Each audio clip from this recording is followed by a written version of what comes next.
first presenter is Marc Borrega from BTT, the coordinator of BioPhenom project, and he will talk about potential biophenol-rich side streams in the EU for bioproduct development. Marc, the floor is yours.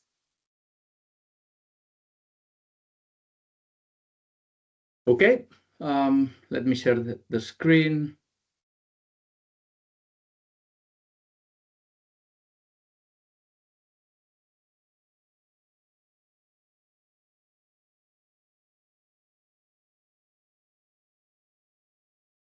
Yes. Can you see? Yes, yeah, thank you. It's good. Okay, all right. Thanks, Melinda, for the introduction. So, yeah, good morning, everyone. My name is Marc Borrega, and I'm the coordinator of BioPhenom project. And my talk today is about using biophenol-rich side streams for bioproduct development. So, why are we working with biophenol-rich side streams? Well, because when we want to develop bio-based products, especially within the context of a circular bioeconomy, basically biomass is at the beginning of the value chain. And when we talk about biomass, specifically, it's of interest to use not just the biomass, which is, let's say, like wood or any other type of biomass which is already utilized in many production processes, but also looking at the side streams of this biomass utilization. And this is because it will help maximizing the value of the actual biomass which is being used, and this can provide new business opportunities. Biomass contains a wide variety of different compounds. Specifically in this project, in the BioPhenom project, we are looking at biophenols. And we are looking at these compounds because they are very versatile. They have some specific functionalities that can be of benefit in many material applications, and they can also work as replacement of traditional phenols across many industries.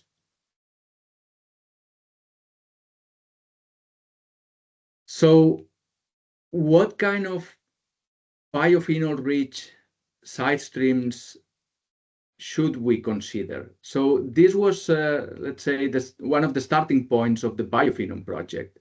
So one of the activities in the project was to do a scoping of available biomass side streams, which would be rich in biophenols. And we pre-selected 10 different side streams, which you can see here in this slide, from the forestry, from forestry, from the agro industries, as well as from the food processing industries. And basically, for each of these side streams, we were looking at what is the availability of any of these side streams in the EU, what is their actual biophenol content. Then we look at different logistic aspects. For example, are they localized in an industrial facility, or are they left in the field, spread over large surfaces? Are they available year-round, or do they have a seasonality, different pre-treatments that may be needed before shipping and utilization by other industries? And then we also look at what are the carbon uses. So are any of these side streams utilized in any application, or are just used or considered as waste? So this was the starting point of this scoping of this project, and this is what I will be mostly presenting today. Yes. Yeah. So when we looked at the availability in the EU of these 10 different side streams, basically what we saw was that cereal straw is by far the most abundant biomass side stream in the EU. We have well over 200 million tons which are produced every year. The second most abundant one is the logging residues with close to 100 million tons. And then the third one was fruit tree prunings. So these three are the most abundant biomass side streams in the European Union. Of course, these are values related to the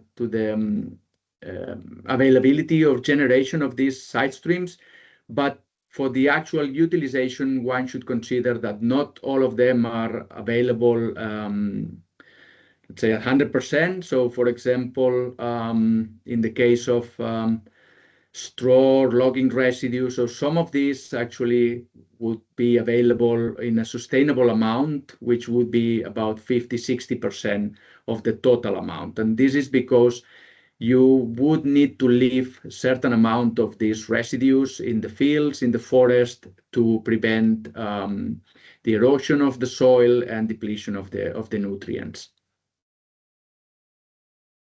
So the second category we were looking at was the actual biophenol content, and we can see that, of course, the 10 pre-selected streams were already pre-selected because we knew that they have biophenol in relatively large amounts. So you can see that closer to at least 20% and above for most of them. The main biophenolic compound in biomass is lignin, but in the case of grape stalks and tree bark, which actually are the two side streams that have the highest biophenol content. So this is because in addition to lignin, they also contain considerable amounts of tannins, specifically condensed tannins. And we see that at least 4 of those, they have above 30%. So grape stalks, tree bark, but then also nutshells and olive stones. So these contain above 30% of biophenol with respect to the dry mass. So these would be potentially the ones that would give you the highest biophenol content. Now, the third aspect we were looking at was, as I said before, logistic aspects, because even if you have a side stream which is, let's say, abundant in very large quantities and it contains relatively large amounts of biophenol, but if the logistics are very difficult, that is going to be a challenge for the actual utilization of these side streams in industrial processes. So we looked at, as I mentioned before, are they localized in an industrial facility? Then we look at the availability. Are they available year-round or are they seasonal? And then ready for shipping, mostly meaning, do they need any major pre-treatment? Like, do you need to do any chipping or particle size reduction? Do you need to compact that material, drying, and so forth? So the only ones that actually, let's say, we could answer yes to all these 3 subcategories were tree bark and sawdust. So these 2 are the main or the most interesting side streams from a logistics point of view, because they are localized in industrial facilities. They are available for all year round, and they are mostly ready for shipping. So they could be transported to any other facility, industrial facility, that would be using these side streams as raw material for the processes. Then the worst one, unfortunately, would be fruit tree pruning residues for this particular case, because they're generally spread in the fields over relatively large territories. They are not year-round available, so they have a seasonability, and they are not as such ready for shipping. So there should be some maybe chipping or compacting to make them compact enough so they could be transported. The other ones were somewhere in between. So some of them let's say, tick the box in some subcategories, but not in others. Then the final subcategory we were looking at was the current uses. Here, the thinking was that if there is a side stream which is already utilized in the production of in a high value application, so that side stream would be less interesting to be used as a biophenol source for other applications.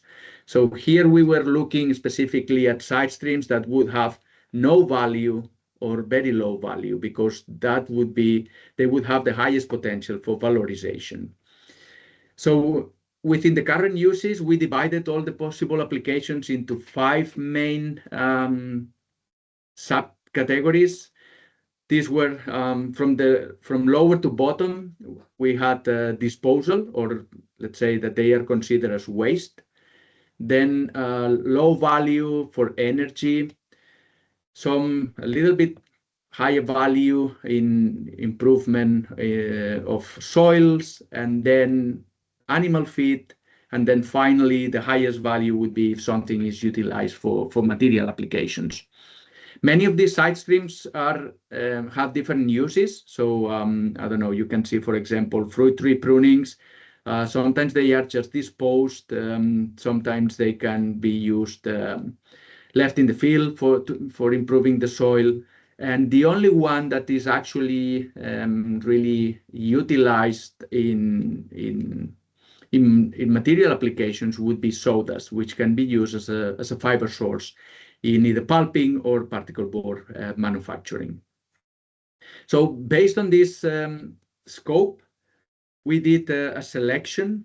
We basically ranged those side streams and we gave different grades. And at the end, we came up with this selection. This is the selection of side streams that we are using in the BioPhenom project. And those are the tree bark, logging residues, grape stalks, and olive stones. And we selected these because for the first 2 cases, tree bark and logging residues, so they are highly abundant. You can see 16 million tons, close to 100 million tons for logging residues. They have a very high biophenol content and low logistics requirements, and their value is relatively low, so mostly used for energy. The grape stalks and olive stones, they're also interesting because they have a high biophenol content, relatively low value, mostly also for energy production, but they have a modest availability and they're seasonal. But I think these 4 are also quite interesting because they reflect geographical differences within Europe. So the first 2, tree bark logging residues from the forest industry, is more abundant in the Nordic countries, while grape stalks, olive stones would be more relevant for Southern Europe. So we have selected in BioPhenom those 4 side streams, and we are using those side streams to develop different bioproducts. And these are the bioproducts that we are looking at in the BioPhenom project. So we are looking at extracting the biophenols from those side streams and then using those biophenols to replace different substances of very high concern, which are used in the formulation of wood products, for example, to make them resistant against fungal decay or fire resistance. Then we're looking at also synthesizing epoxy resins, carbon fibers, and thermoplastic panels that could be used for thermal or acoustic insulation. So these are the materials that we're working on in the project. And a bit more in detail, this is a flow chart or scheme of the work we are doing in the project. So you can see, starting from the left, we did the scoping to select the different side streams. Then the technologies we use for extracting the biophenols are either fast pyrolysis or liquid extraction. Once we have the biophenols, we use those to synthesize in biointumescent flame retardants. And then either the biophenols as such or the biointumescent flame retardants are being used to develop impregnated wood products, bioepoxy resins, biocarbon fibers. The carbon fibers and the epoxy resins then would be combined to make thermoset biocomposites. And then we also are looking at these biothermoplastics. Based on the properties of these materials, we will be selecting the most, let's say, potential ones for specific applications, and we will be building some demonstrators. The idea is that we do not only make bioproducts, but these bioproducts should also be recyclable. We are looking specifically at the recyclability, and all this work is led by our colleagues doing safe and sustainable by design assessments to really check that what we are trying to replace is not going to, from a sustainable and safety point of view, is not going to be worse than existing solutions. So I think with this, I think I also cover all of my time. So I would like to thank you for your attention. Thank you very much, Mark, for this nice presentation. So for the participants, just to repeat that you can already type your questions into the Q&A, into the chat, and we will take those questions in the Q&A session.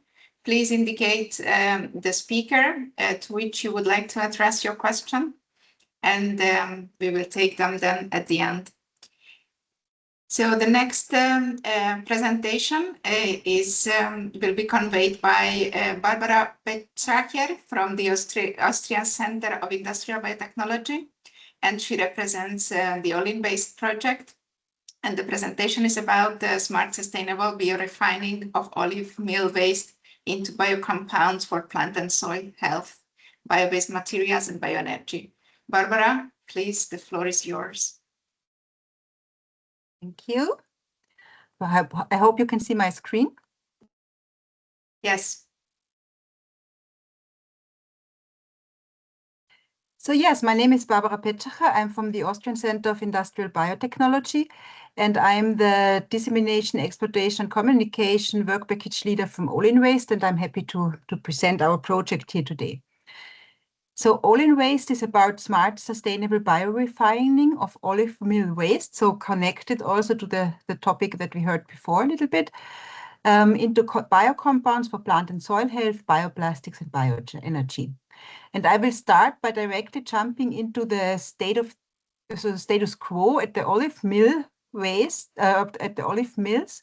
So next to giving us this very nice cultural inheritance, I would say, of the olive mill forests in most of Southern Europe. We had also the joy to already visit our partner Agrolio Agresti in southern Italy, and they are running an olive mill there. And so as a partner of our project, we could directly see the olive mill waste that we are dealing with, and also saw the process. So just for short information, the olive mill, so the olives are defoliated, crushed, and then malaxated, centrifuged, and finally we get the nice olive oil.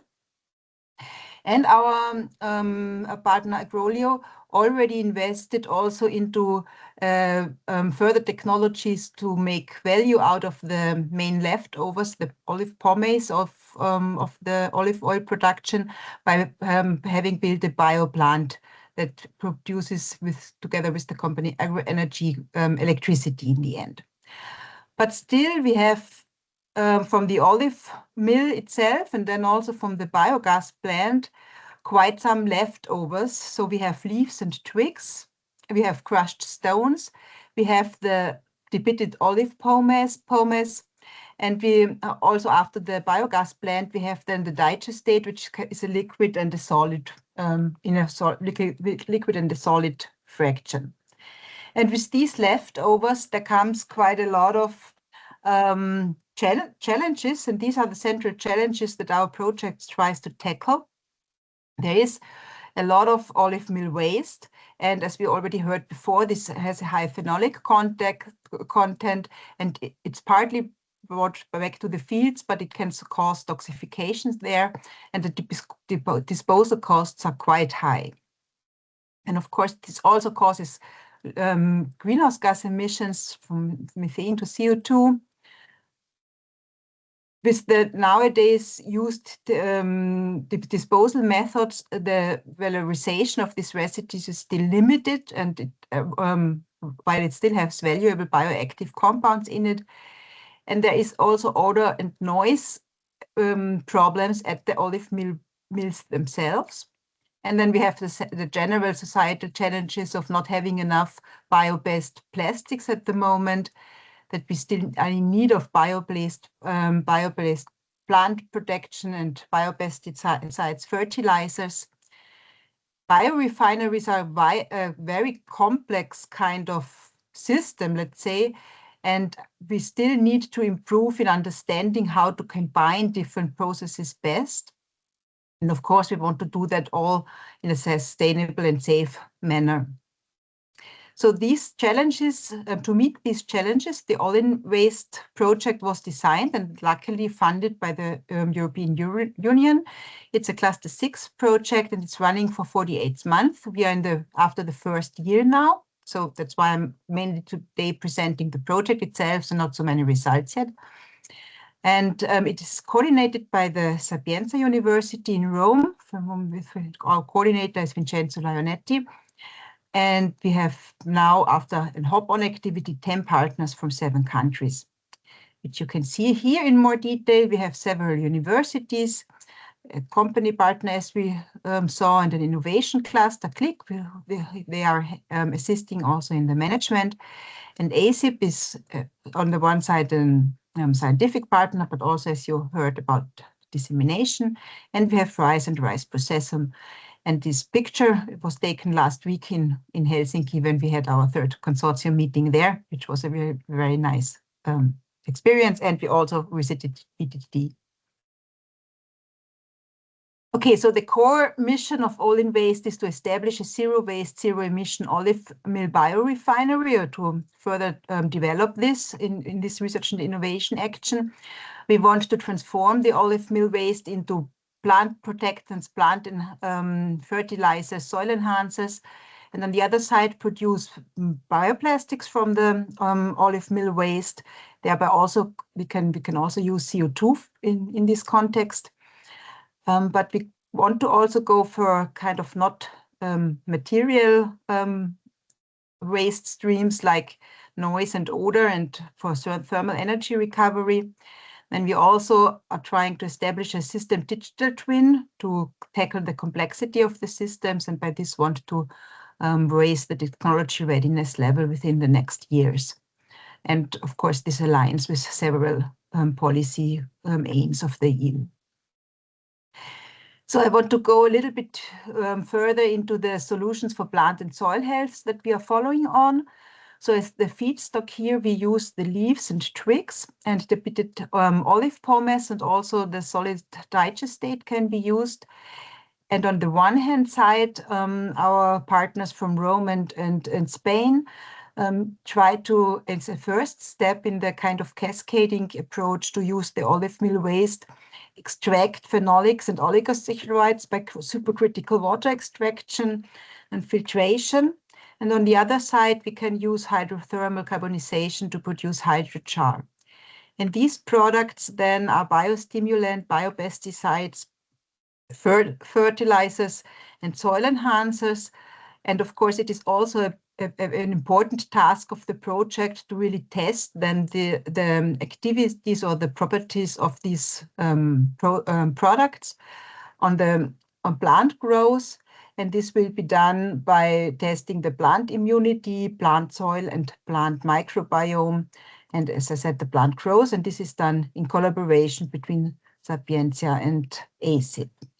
So this is work package 2 and 4 in the project. So now I clicked out of the presentation. Yeah, back again. Sorry. So Then the other major part, well, one other major part of the project is turning the waste into bioplastics. And here we, the main idea is to use the leftovers after the extraction that I just explained before, or maybe also directly the liquid digestate after the biogas plant. And we can also include hydrogen and carbon dioxide in here. You have to include hydrogen.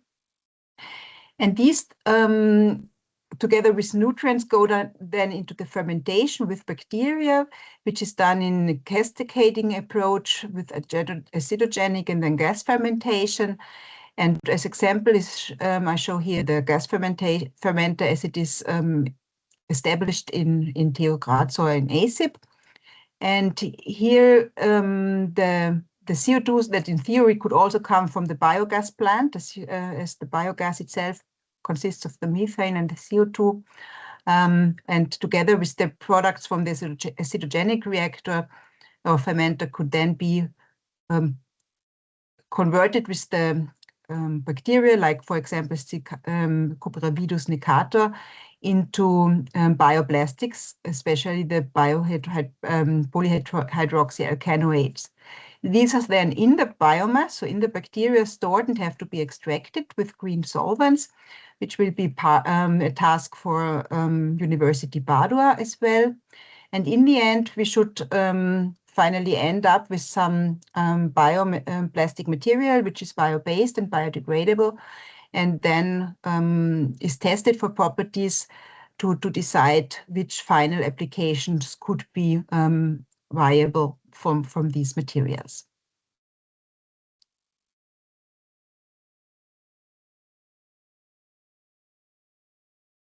And I mentioned before, we already have, we also have a new partner now, which is the University of Aveiro. They hopped on just in the last month. And they will tackle side streams that we hadn't really so much in the original proposal, especially also the olive stones, which we heard already before, that they have a quite high lignin content.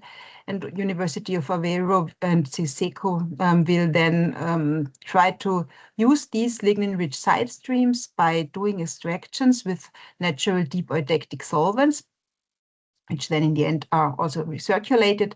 And the products are thought to be usable then for packaging of food packaging in films, and also together with the biocompounds in the work package that were won in work package 2 for plant protection applications again. And as mentioned before, one part of the project is also about odor abatement. Here the target is to use biofilters, or also to destroy this or convert these odor compounds in order to reduce the odor in the next to the olive mills. Sorry, wrong direction. Then we also have the noise reduction. Our partners from RISE Processum already, as you can see in the picture, started to measure the noises directly in the olive mill and design strategies for noise reduction for the workers. And another part is tackling the heat recovery, also in collaboration with RISE. They are looking for possibilities to design heat pump applications and also to optimize the already running regeneration system.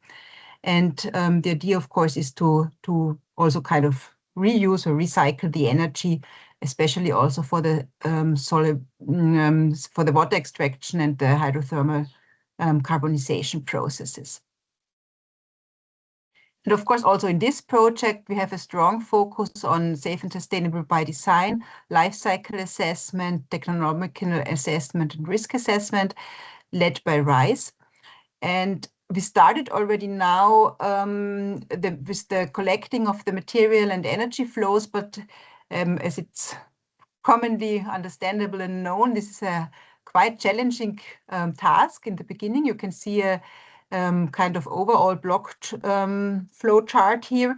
And as you saw that we had very many different partners using different technologies, it's all already a very interesting task for us to think about how to really combine these technologies in the end. But I think that this is a very important task also in this project. So to really at the end have a system that is designed that could really be further on followed up in upscaling. And in the same direction, we also have included the system digital twin development, which is done by University of Surrey.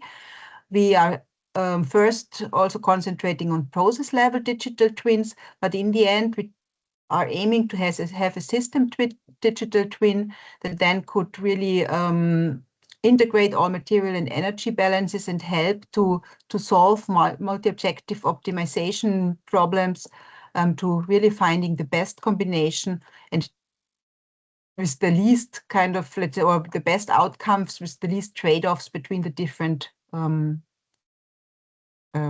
processes that we are aiming at. Yeah, so finally, our overall game is to establish an innovative case study for an integrated zero-emission biorefinery for olive mill waste. We want to finally get more valuable resources out and set a new benchmark in sustainable waste management and renewable energy production. And if you are willing to follow us on that journey, we would invite you to visit our homepage or follow us on LinkedIn mainly. And we already have also a Zenodo OlinWaste community where we collect all our results, and we have some OlinWaste connected papers already there. So we would be very happy to have you in our kind of stakeholder list. There will be a newsletter in the next month to keep look out for in LinkedIn possibility to sign up for the newsletter. Yeah, thank you very much for your attention. It was a pleasure to be here with you today. Thank you very much, Barbara, for this very nice presentation. And just a reminder for the participants, you can type your questions into the chat and we will take them after all presentations at the end of the webinar. And with this presentation, we have finished with topic 1, which was about Sidestreams today. And we will now proceed for the second topic of this webinar, which is about end-of-life strategies. And the first presentation is about thermoset recycling from current limitations to future opportunities. And it will be presented by Arat from Sidetech, representing the BioPhenom project. So Arat, please, the floor is yours. Hi, good morning. Can you see my screen? Not in presenters mode. Okay, now I'm changing it. Should be okay now. Yes, thank you. Okay, so thank you very much for the introduction and for the presentations so far. My name is Arat Genua. I work in the Polymers and Composite units at Sidetech, and today I will be talking about the thermoset recycling opportunities and the work we are doing within the BioPhenom project. So this is the outline of the presentation I will be showing.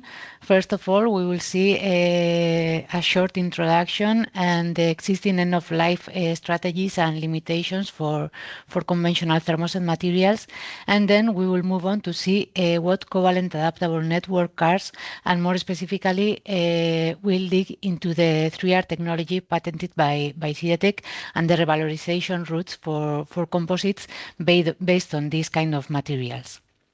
Finally, we will see some examples of what we are doing within the BioPhenom project toward the recycling of bio-based 3R resins and composites. So thermosets are very important materials for a wide variety of applications. This is because once they are cured, they form a permanent cross-linked structure that gives them exceptional properties such as high strength, heat resistance, chemical resistance, or long-term durability. This is the reason that makes them usable for very different fields such as aerospace, automotive, energy, sports and leisure, or medical, among others. However, this due to this highly cross-linked structure that gives them their precious outstanding performance, conventional thermosets cannot be remelted and recycling options are very limited. So recycling typically starts with sorting and size reduction through cutting, shredding or grinding, and then different pathways are possible. For example, mechanical recycling, which produces powders or shot fibers for low value application. Also thermal recycling is possible, recovering fibers and generating energy or syngas. Chemical recycling to recover fibers and resin chemicals for reuse, or energy recovery or disposal via incineration or landfill. However, each route has its trade-offs in terms of fiber quality, energy use, and environmental impact. So, as we said, conventional thermosets, unlike thermoplastic materials, are formed by these permanently cross-linked chains. As a consequence, while thermoplastic materials are easily processable, soluble, and recyclable, conventional thermosets are non-processable, insoluble, and non-recyclable. However, they show better mechanical properties and chemical resistance. So the ideal thing would be materials that combine the advantages of each of these kind of material. CANs or covalently adaptable networks would be this kind of intermediate materials. They are thermosets with the corresponding thermomechanical performance and chemical resistance, but at the same time, they are also recyclable, repairable, and reprocessable. So they act like a bridge between the two kind of materials. So here we can see the schematic structures of conventional thermosets and covalently adaptable networks. While conventional thermoset materials have permanently cross-linked structures, CANs have bonds that are reversible under the appropriate stimulus. In this context, Sidetec patented the 3R technology, where these CANs get their dynamism thanks to the reversible aromatic disulfide bonds that are in their structure. As we have already mentioned, these materials are reprocessable, repairable, and recyclable, both chemically and mechanically. So these 3R composites are a new generation of high-performance fiber-reinforced thermoset composites. They can be manufactured using the conventional routes for thermoset composite manufacturing, but at the same time, they have these advantages of being easily recyclable, repairable, and reprocessable. So thanks to these aromatic disulfide bonds in the structure, the dynamic epoxy group network can completely relax and kind of flow at temperatures above the glass transition temperature of the material. So as a consequence, if we take a 3R composite or 3R resin and apply heat and pressure, we will be able to get a film. In contrast, if we do the same with a conventional epoxy resin, we will grind the material and we will get this powder that we see there. So these properties or these characteristics, this 3R characteristic gives these kind of materials new possibilities or new revalorization routes. So, for example, these materials can be reprocessed. If we take a fully cured 3R composite laminate, it's possible to give it a new three-dimensional structure by simply applying heat and pressure above the glass transition temperature of the material, in a similar way to what is done with thermoplastics. So this technology enables the development of high production rate manufacturing processes for thermoset composites, and it reduces the manufacturing costs.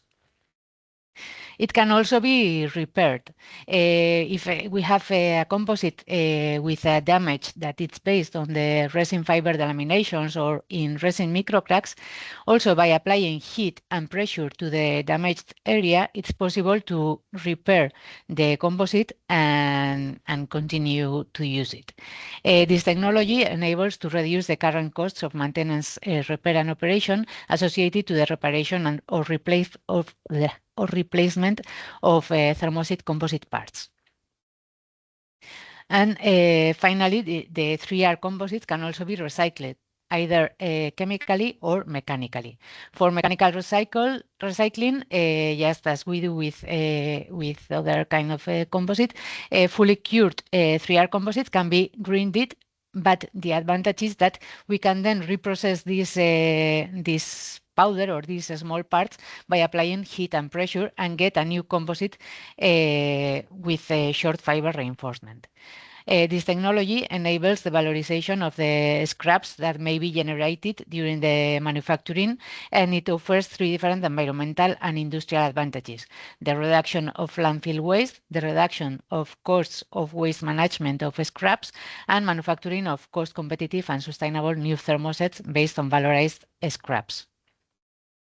But also, this kind of 3R composites can be recycled chemically. The 3R matrix exhibits the same good chemical resistance to conventional solvent or acidic or basic media as conventional thermoset.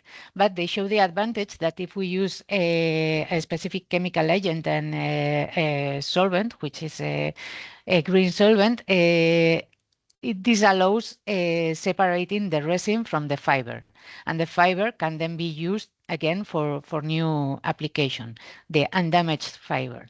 So this also has environmental and industrial advantages because we reduce the landfill waste and we also reduce manufacturing costs of competitive and sustainable new thermosets. So with this in mind, within the BioPhenom project, what we are doing at Sidetec is to develop this kind of 3R epoxy resins, but starting from the epoxy resins that are being developed by specific polymers with the biophenols that Mark already mentioned in his presentation, that are being extracted from the selected biomass sources. So when we, at the same time as we are developing these 3R resins from this kind of bio-based epoxy resins, what we do is to check if these formulations are or aren't recyclable. So this is a summary of some of the formulations we have been testing and the different conditions we test to check if they are or not recyclable. So it's easier to see it maybe in pictures. So here we can see a case in which the material doesn't show to be soluble in the analyzed conditions. And here, in contrast, we see another material that shows a good solubility in some of the tested conditions, but not so good solubility when we change this, either the temperature of the solvent or whatever. And here, another example in which by increasing the temperature and changing the solvent, we can make something that wasn't soluble, we can make it soluble. So at the end, this procedure allows to separate the fibers from the resin in the composite and recover the fibers for new uses, and also recover the resin.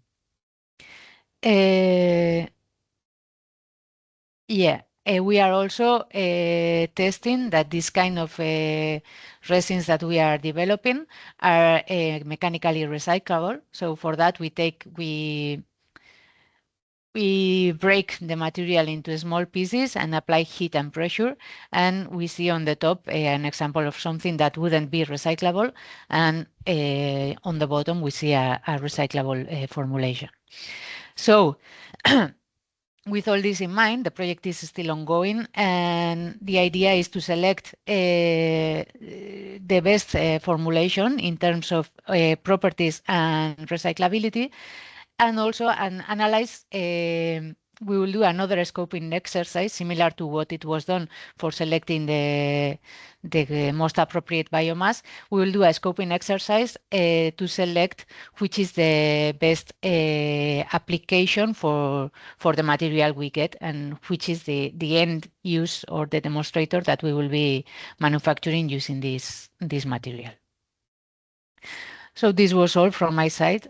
And yeah. thank you very much for letting me do this presentation.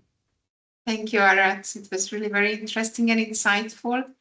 And then the last presentation for today's webinar and topic 2 is about recycling technologies for complex bio-based structures, strategies and trials.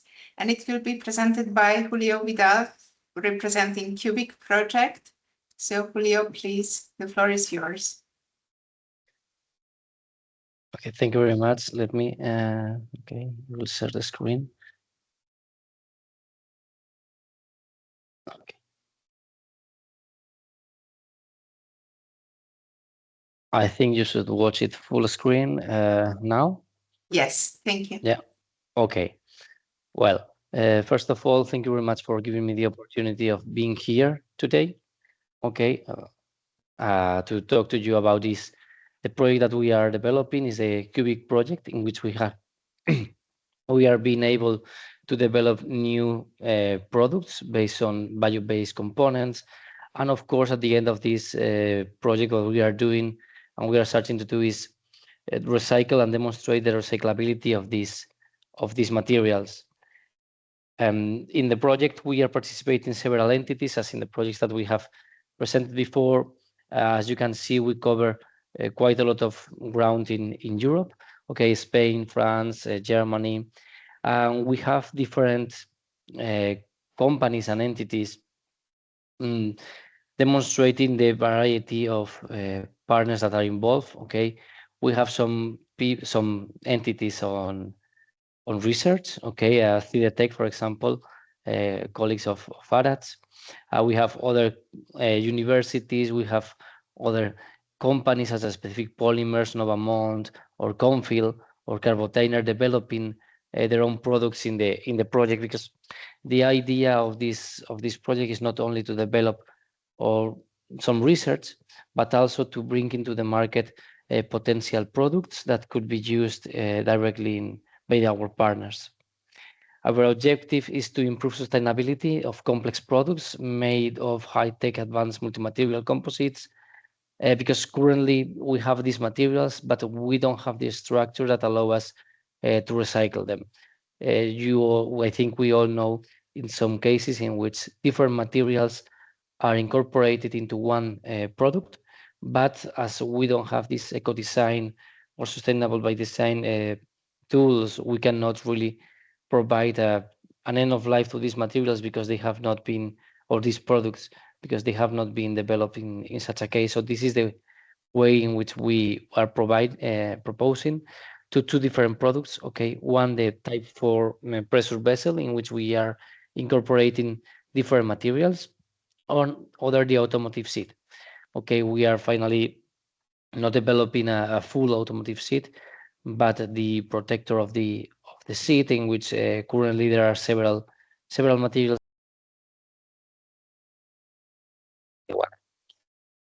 I will not go into the specifics, but as I mentioned to you, just to keep in mind that we are going to develop and validate 7 circular by design bio-based intermediate products, and these 2 end products that in which we will demonstrate the circularity. Okay, how are we going to do this?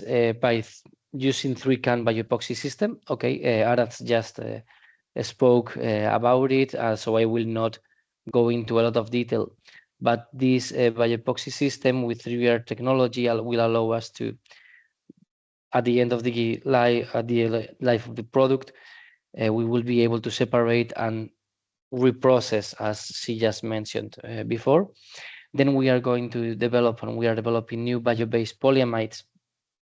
These polyamides will be afterward processed through several technologies in order to obtain a new life. We will obtain also bio-based carbon fiber and demonstrate also the upscaling of the technologies, not only demonstrate a lab scale that is possible to manufacture these products, but also taking to the next stage, so that the industry can have really a feeling and a touch of these materials. With this, we will obtain a first intermediates of biopolyamides and also intermediates of the thermoset system. Okay, and it will be these intermediate formats, the ones that we take into the next step to combine them. Okay, better said, combine them in order to obtain the final product. The idea for us with these intermediate formats is we will also test the recyclability. We will trial and understand the properties. And the idea is that we will be able to obtain more products through the use of these intermediates. So we have two final products, as I mentioned, and to reach each of them, we have, different partners involved, and as you can see, different intermediate products. Okay, the biopolyamide that we are going to use, we will first make filaments. So we need to understand also the recyclability of these filaments by themselves. Okay, in the polyamide filaments, then we will manufacture an organosid, a UD tape, using also another biopolyamide as a matrix, and we will combine this with another polyamide that will be through injection molding that will allow us to reinforce the final part and produce the final seed. All of these polyamides will be tested by chemical recycling processes at these different stages, okay, separately, and then we will combine them and understand how this mixture of polyamides is affecting the recycling process in a chemical recycling. Okay, and on the other way, for the hydrogen pressure vessel, we will combine micronized polyamides, okay, to develop the aligner with endure bio-based carbon fibers, such as materials that the ones that Arat just mentioned. Okay, so this is the overall goal of the project, but I want to specifically come here into the types of recycling, types of chemical recycling that we are not using all of these recyclings. We are mainly focusing on the polymerization, breaking down the different polyamide chains into the monomeric parts, so that we will be able to revalorize these points. As you might know, there are many different types of or strategies for chemical and the polymerization. We are going to focus in a microwave. Okay, we want to boost the efficiency of the chemical recycling method by using microwaves, so that we can try to reduce the time mainly of the reaction process, and obtain controlled adipic acid and adipic acid for hexamethylamine will be if we have polyamide 6,6, but we are not going to only obtain polyamide 6,6. We will obtain several, but to obtain the different monomers. Okay, I just put this for the example because the idea is to break specifically in the bond between the amine and the carboxylic acid. So we will be able to obtain the monomers and, of course, the reinforcement and additives that we put into the material. Besides this chemical recycling, we will also use some micronizing technology, okay, mechanical recycling. As I just mentioned to you, we are going to develop a liner by rotomolding process, so we need micronized material. And we will also try to take this liner, micronize it again, and understand the mechanical recycling, how it affects the final properties of these materials in terms of performance. For the monomers, what we will do is study their purity, of course, their melting point, all the chemical characteristics that might determine as the purity of these materials, and the capacity that we have to use them again into a new polymerization process. In the case of the hydrogen vessel, okay, it's similar strategy. As I mentioned to you, we have on the outside the epoxy resin, the bio-based carbon fiber organosids, and so we will have to cut, in this case, this vessel, and separate then the polyamide liner from the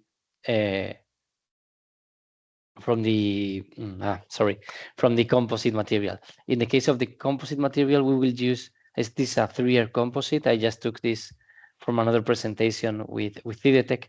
And the idea is to take this carbon fiber and be able to reprocess it and demonstrate that it's possible to remanufacture this. Okay, in the case of the liner, we can use the micronized biopolyamide approach, or we can go again into the chemical recycling process, in which we will use the microwave, and for sure we will demonstrate the timings, the temperatures, and the pressures that we need to depolymerize each of the different polyamides that we will have. In this case, only one, but in the automotive seat, we have several polyamides, so we will be able, or we will need to understand how the presence of each of the different polyamides is affecting the final properties of the, or how it's affecting the process, and how it's affecting the purity, and if we can really separate the different monomers that we are obtaining. Okay, we will study in that sense different combinations of polyamide materials. And here I just wanted to show you our goal for the carbon fiber. Okay, we have the liner, as I mentioned to you. The liner, sorry, the hydrogen vessel. We will separate all the components, and the idea is to manufacture sports goods with the carbon fiber that we will obtain from the vessel. First of all, for sure, we will have to separate the polyamide from the composite, and once they are separated, we will thermoform, thanks to the 3-year properties that Aras just mentioned, to obtain products such as these ones, the paddle racket, a palm car plate, or some skis, for example, in the bottom one. Okay, that we can really show the potential of these parts. So thank you very much for this. I think now is the questions time, so I will be happy to answer any questions that you might have. Thank you very much, Julio, for this nice presentation and for all the speakers today. So indeed, now it's the time for the Q&A. So if you have any questions, just feel free to type your questions into the chat. While waiting for that, we already have one question for Mark, but while waiting for the other questions, just to repeat that this webinar had 2 series. The day 1, the recording and presentations are already at the BioPhenom project website. You can see the website address in the chat. And today's webinar will also be uploaded, both recording and presentations, to the BioPhenom project website. You can expect that to happen tomorrow. So I take the question to Mark. I don't know if Mark is back. I know that he had to step out for a while. So the question here, yes, Mark is here. Yes, I'm here. So the question for you is that if you have implemented any tools or models for doing scoping in the early stage of SSBD in the BioPhenom project?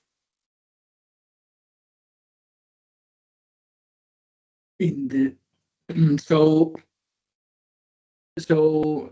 I'm not sure if I understand this correctly. So for the scoping of the Sidestreams, like I presented, we did not apply tools or models. We basically just look at the data, and then, as I said, we use ranking.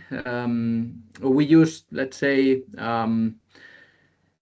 we assign different grades to each of the streams based on predefined ranges, and then based on those grades we did the ranking and we did the selection. That was for the scoping of the Sidestreams, but the use of those Sidestreams, it is integrated into the safe and sustainable by design assessment. So, for example, we are looking at the LCA sustainability parameters of those Sidestreams. So, for the SSBD, yes, we do for example, the life cycle assessment to see which ones of those would be, let's say, more sustainable than others, and that can be, of course, an outcome that then can guide the selection of one or other specific Sidestream. I'm not sure if I was answering your question. Yes. Okay. All right. Thanks for asking. Good, and just taking this opportunity, day one of this webinar series was about the SSBD. So if you listen to the recordings there, you will have a lot of useful information on this topic as well. So I don't see any other questions for the moment in the chat. If there is anything, you can just put it there. May I ask a question to Sure. Julio? Sure. I was wondering, for the products that you now test for the recyclability, just to understand the setup of the project, are these products already fully developed? So do you already have kind of the prototypes of this product and know the properties, or do you also test the properties of the materials to develop the gas flask and the second product? If Julio is still here. Or maybe it's Julio, no. Yeah, I was muted out of camera, sorry. Yeah. In our case, we are developing the products. Right now we have the materials developed. Okay, we have some of the intermediates also developed, and we are understanding the properties of all of them at different stages. On one side, first of all, understand the mechanical and thermal and so on properties of each of the materials, and then how the processing affects and the different combinations are affecting them. So we are going to measure through all the in all the moments. I mean. Okay. Interesting. Thanks.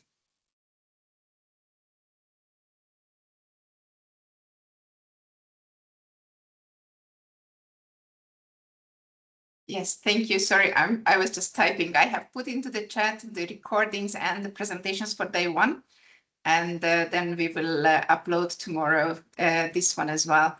So here, another question: the scoping of Sidestreams has been a different, separate activity. Yes, it's probably an answer from Panos from BioPhenom. So the scoping of Sidestreams had been a different, separate activity than scoping as described in the revised SSBD framework of GRC. The scoping as part of SSBD has been then done empirically, as the project started before the formal introduction of the scoping in the framework. To my knowledge, there is no tool or model that supports at this point scoping in a web or local PC interface. Thank you very much, Panos, for this additional information. Yeah. So okay. For the person who was asking, so Panayotis is leading the work package where the safe and sustainable by design assessment in BioPhenom is done. So that's why he's knowledgeable about what is being done in the project. And if I may, I would also have a question to Mark. How is the lignin solubilization done from the olive stones in the BioPhenom project, if you can tell? You mean the extraction of the lignin? So as I said, in BioPhenom, we are looking at two technologies for isolation of the biophenols. We use fast pyrolysis and we use liquid extraction. Fast pyrolysis is one. So we produce a bio oil which is rich in different phenolics, basically degradation products from the lignin.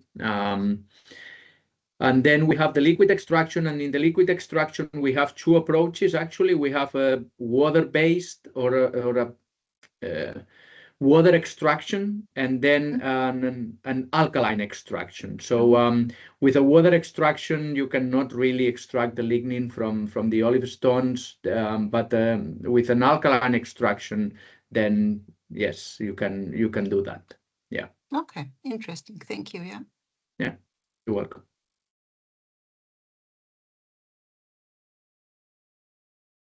Okay.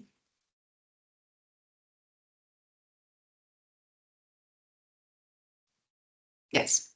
So I'm just looking at the chat for any other questions. It seems not to be the case. In any case, if in the meantime you have any questions or listening the recording, either day 1 or day 2, you have a question, you can just send us, you can find our contact information on the BioPhenom website, and I will make sure that your question is forwarded to the right speaker and you will get your answer. So it will be our pleasure. Then I would like to thank you all for your participation for today's webinar.